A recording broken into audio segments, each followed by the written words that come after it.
드리기로 하겠습니다. 또 화면 공유해놓고 같이 자료 보시면서 이렇게 네, 보시겠습니다.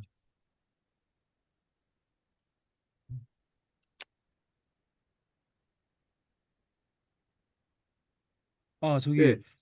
그 조조한 스님의 이 화면을 못 보시네요, 그죠? 아, 보니까. 아니, 소리는 들리니까. 예, 예. 소리는 들려요. 아, 잠깐만요. 이게 지금 예. 그래요. 불금 불금 시선. 예.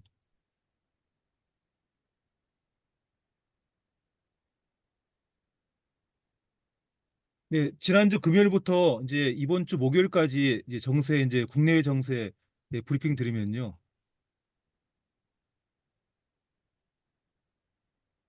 먼저 정치권에서는 이제 지난 주 26일에 이제 그 배현진 의원 습격 사건이 있었고, 그리고 이제 그 다음 날인 26일 날 이렇게 이제 그 이 학생 범인이 이제 그 응급 입원 됐습니다. 그래서 이제 경찰에서는 그 정신병적인 그러니까 약간 정신적인 문제가 있다 해가지고 이제 응급 입원을 시켰고요.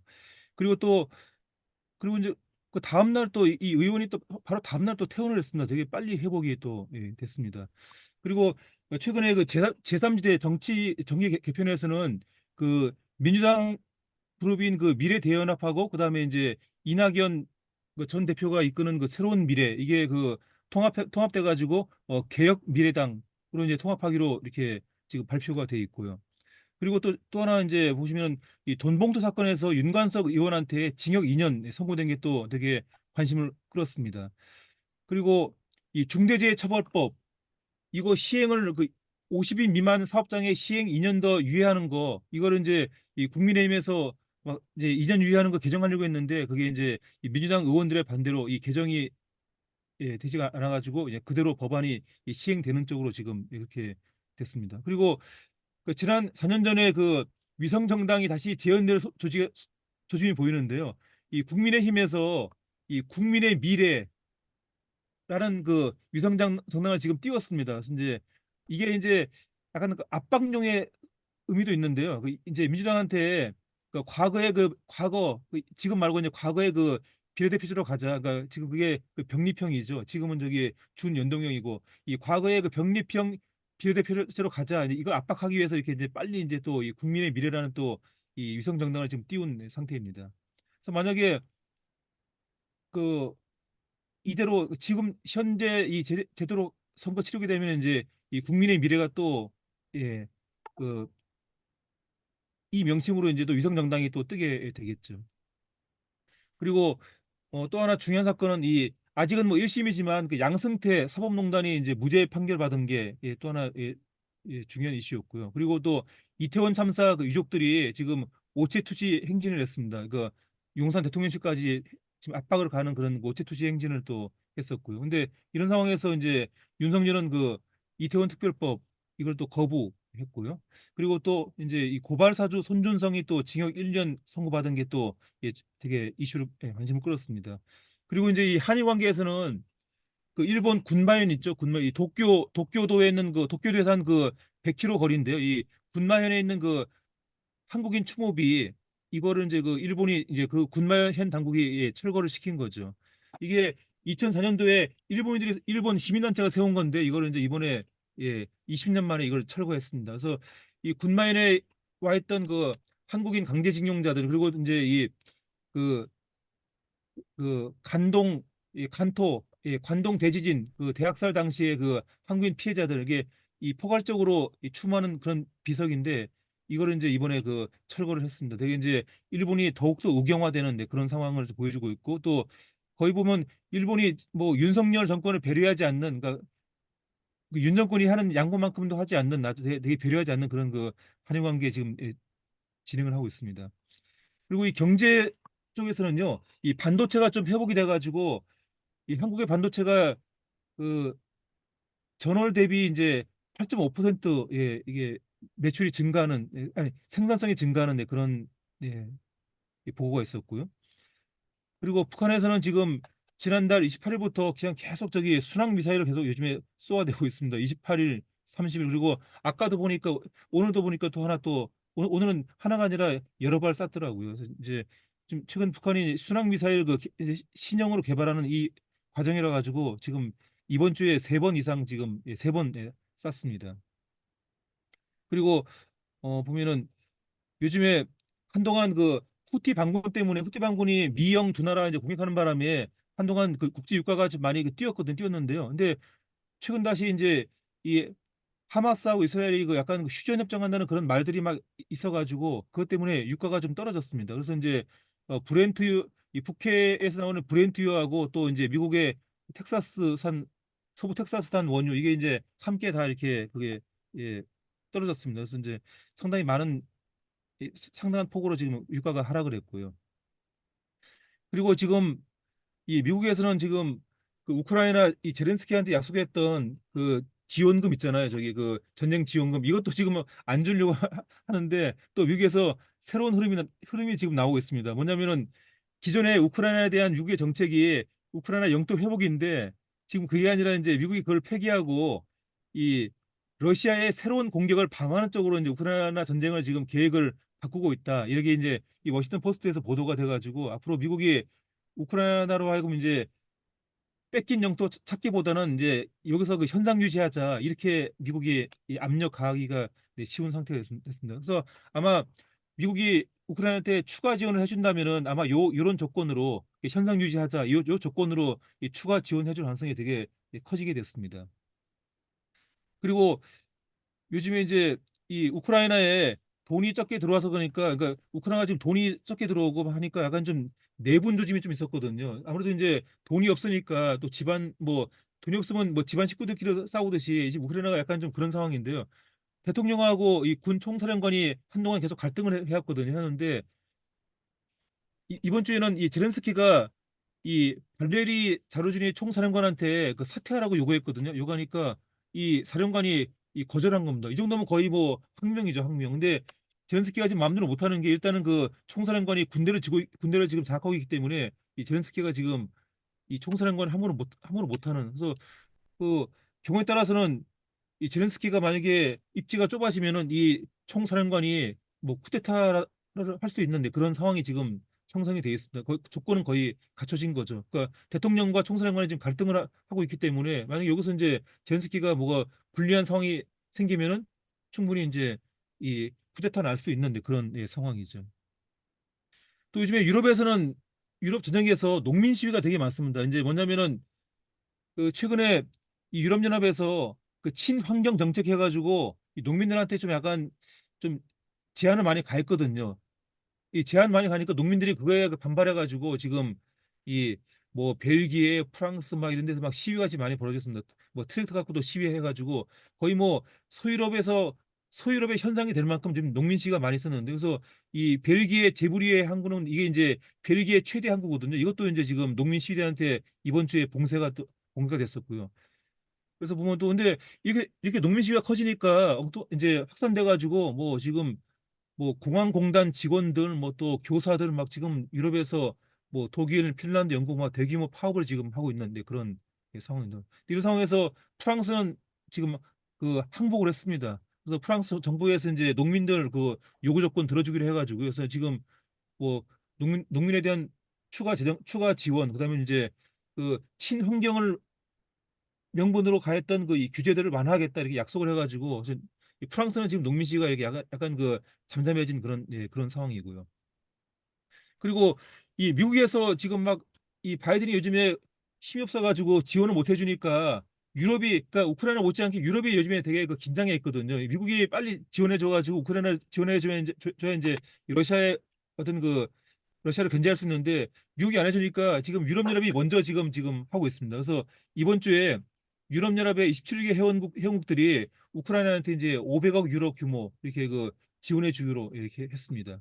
근데 이거 갖고는 안 되기 때문에 아무래도 이제 미국이 지금 이제 지원을 해야 되고요. 근데 유럽연합의 이 회원국들이 지원하려면은 만장일치가 돼야 되는데 그동안 한 나라가 해방을 했거든, 한 나라가 방해를 했거든요. 이 헝가리가 이게 헝가리가 지금 보면 이게 극우 정권이에요. 이게 그 헝가리의 총리가 오르반 총리인데 이게 극우 정권인데 근데 극우면 아무래도 이제 미국 쪽에 기울기 쉬운데 이게 이제 이 오르반 정권이 최근에 러시아하고 중국에 많이 기울어 가지고 그래서 우크라이나 지원하는 걸 이제 헝가리가 반대해 왔는데요. 근데 이 갑자기 투표하는 날 아침에 헝가리가 입장이 바뀌었습니다. 그러니까 뭔가 이게 제가 자세히 안 봤는데 뭔가 이렇게 그 조건 거리가 있었던 거로 예, 보이고 그래서 헝가리가 갑자기 이렇게 그 태도가 바뀌어가지고 이 유럽연합의 우크라이나 지원이 이렇게 성사가 예, 됐습니다.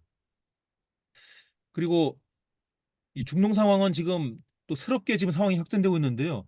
미국이 그동안 뭐 자제한다 하면서 지금 미국이 계속 지금 상황에 지금 휘말려드는 그런 상황인데 그래서 바이든이 지금 정식으로 보복으로 천명했습니다. 이 군사 개입하겠다고 천명해가지고 그래서 그 최근에 미군이 3명 죽었거든요. 저기 요르단에서 이제 요르단에 있는 친이란 민병대한테 미군 3명 죽어가지고 그래서 미국이 지금 할 수 없이 지금 상황이 더 이게 끌려 들어가는데 그런 상황이 예, 됐습니다. 그래서 이제 그 어제였습니다. 어제 이제 미 정부에서 그이 요르단 하여튼 그 보복 공격, 보복 대응 계획을 천명했고, 근데 이 보복 대응의 핵심은 뭐냐면 이제 친이란 견제, 그러니까 이란 견제하는 게 이제 이 보복 대응의 핵심인데 앞으로 이게 미국이 이렇게 하게 되면 이제 아무래도 미국과 이란이 중동에서 이게 충돌할 수 있는 그런 상황이 되는 거죠. 그럼 거의 이거는 거의 뭐 이제 상황이 이스라엘하고 팔레스타인 문제가 아니라 미국과 이란으로 상황이 지금 확전되기 직전 상황으로 지금 와 있습니다. 그리고 이 영국이 이 상황을 진정시키려고 영국에서 뭐라고 했냐면은 이 팔레스타인을 국가로 인정하자. 이 하마스 이제 팔레스타인을 그래서 이제 지금 이렇게도 하고 있고요. 그리고 또 보면 그동안 뭐 이스라엘이 가자 지구 다 통제했다고 하는데 지금 엉뚱한 상황이 벌어지는 게 지금 지난 30일인데요. 하마스의 이 가자 지구 북부가 지금 하마스가 다시 또 차지하고 있습니다. 그래서 이제 이스라엘이 약간 이 과대 선전했던 거죠. 하마스 그래서 이제 지금 가자지구 북부는 지금 거의 하마스의 깃발이 다시 꽂히는 네, 그런 네, 상황이 됐고요. 그리고 또 이번 주에 보면 이제 후티 그러니까 후티 반군이라고 하기 뭐한 게 이게 후티 반군이라는 표현은 이게 이제 미국의 시각이니까 하든 그런데 하든 후티에서 이번 주에 이제 또 영국 배를 또 이게 공격을 또 하는 예, 그런 일이 있어가지고 후티는 지금 계속 이렇게 지금 상황을 되게 키우고 있습니다. 그래서 이 후티 때문에 이제 지금 미국이 이렇게 되게 크게 이제 더 이게 개입되는 데 그런 상황이었습니다. 그리고 동남아에서 중요한 건 이번 주에 이제 미일 합동 훈련이 필리핀 주변에서 했거든요. 그래서 이제 지금 이 미일 두 나라가 필리핀 끌어들여 가지고 이 중국 견제하려고 이제 그 이제 합동 훈련을 또 했습니다. 그래서 지금 중국은 그 한미일 합동 훈련 못지않게 지금 더 무서운 게 지금 이거거든요. 이 필리핀하고 필리핀이 합치는 게 더 무서운 게 왜냐면 미국과 일본, 필리핀은 지금 그 이 남중국해에 실질적인 이익이 걸린 이 남중국해 때문에 지금 하기 때문에 한미일의 그 대중 압박보다도 지금 필리핀의 압박이 더 이 중국은 그게 더 긴장되는 그런 상황입니다. 그래서 요게 커지면 이제 앞으로 뭐 베트남도 가세할 수 있고 이 동남아가 다 가세하기 때문에 중국은 지금 여기에 긴장해야 되는 그런 상황이기 때문에 앞으로 필리핀이 계속 이렇게 하면 이제 중국은 한국과의 관계를 이렇게 긴장 완화할 수밖에 없는데 그런 예, 상황이 예. 그래서 한중 관계는 또 이게 또 좋은 또 측면도 있습니다. 그리고 또 미중 두 나라가 이번 주에 그 협력을 하나 했는데요. 이제 마약에 대한 공동 대응하기로 이제 워킹 그룹을 이제 실무자 그룹을 예, 띄웠고요. 그리고 이게 보니까 중국이 작년에 지금까지는 세계 자동차 시장을 일본이 석권했는데 이제 작년에는 이제 중국이 가장 많이 수출을 했다고 합니다. 그래서 지금은 이제 세계 자동차 시장이 중국이 석권하는 그런 상황이 됐고요. 그다음에 일본에서 이번 주에는 그 가미카와 요코 외무 대신이죠. 여성이죠. 이 사람이 이제 이 국회 연설에서 그 11년 연속으로 이제 독도 영유권도 주장하는 일이 있었고요. 그리고 이 자민당이 한동안 비자금 문제로 되게 이제 아주 각 파벌 5대 파벌이 되게 아주 이 존폐 위기에 처했는데요. 근데 나머지 파벌들은 다 해체한다고 했는데 이 아소파하고 모태기파 이 두 파만 지금 존속을 결정했습니다. 그래서 이제 앞으로는 뭐 파벌이 아니라 그냥 저 그 정책 연구소로 가겠다 이제 그런 명분으로 이제 아소파 모태기파가 지금 남기로 해가지고요. 그래서 앞으로 이 두 파가 이제 좀 되게 많은 비판을 받을 수 있는 그런 상황이 됐습니다. 그리고 호주와 뉴질랜드가 이번 주에 그 2 플러스 2 회담을 했거든요. 외교 국방장관 회담했는데 여기서 뭐라 했냐면은 이 뉴질랜드가 이 오커스에 그 참여하는 거, 그래서 이 뉴질랜드가 이제 이 잠수함 동맹, 그 중국을 견제하는 그 잠수함 동맹에 이 참여하는 문제가 지금 논의가 되고 있습니다. 그래서 중국이 되게 긴장할 만한 그런 이 상황이고요. 그리고 그 마이크 폼페이오 전 국무장관이죠. 이게 트럼프 때 국무장관, 이 사람이 뭔 말을 했냐면 이번 주에 그 하원에서 이런 말을 했습니다. 미국은 이미 유럽과 중동에서 억지력을 잃었다, 이렇게. 그래서 이미 이제 미국이 유럽 중동에서 이미 이제 패권을 잃었다, 이렇게 말을 하면서 뭐라 했냐면 이제 조만간 이 아시아에서도 억지력을 잃을 것이다 해가지고요. 그래서 거의 뭐 폼페이오가 이 CIA 국장도 하고 또 국무장관도 했기 때문에 폼페이오의 시각이 되게 이제 지금 당일에 상당히 많은 그 좀 뭐 충분히 근거가 있는 거죠. 그래서 폼페이오가 말하기를 이제 미국은 이미 유럽과 중동에서 패권을 잃었고 이제 아시아, 이 동아시아에서만 지금, 동아시아도 조만간 패권을 잃을 것이다, 이렇게 이 말은 이제 그 하원 청문회에서 그런 말을 했습니다. 그리고 미 연준이 이번 주에 또 기준금리 동결했습니다. 4번 연속 동결했는데요. 그래서 5.25에서 5.50. 한국은 현재 3.5죠. 그래서 한국하고 이제 한 거의 2 내지 1.75, 이게 차이가 나는, 금리 차이가 나고 있고요. 그리고 한동안은 미국이 우크라이나에 집중하느라고 베네수엘라하고 사이가 좋았는데 요즘 우크라이나가 다시 이제 좀, 우크라이나에서 미국이 발을 떼다 보니까 이제 베네수엘라하고 또 다시 또 사이가 또 안 좋아지고 있습니다. 그래서 이제 다시 또 베네수엘라 석유 수출을 또 제재하고 있는데, 그래서 이제 명분은 뭐냐면 이제 이 마두로 정권이 그 야권 탄압했다고 이제 이걸 명분으로 다시 이제 미국이 이 베네수엘라하고 이제 긴장 관계를 형성을 하고 있습니다. 네, 이번 주는 여기까지 준비했습니다. 감사합니다. 감사합니다. 네, 맞습니다. 그러면 최장 교수님 들어오셨네요. 안녕하십니까. 안녕하세요. 예. 예.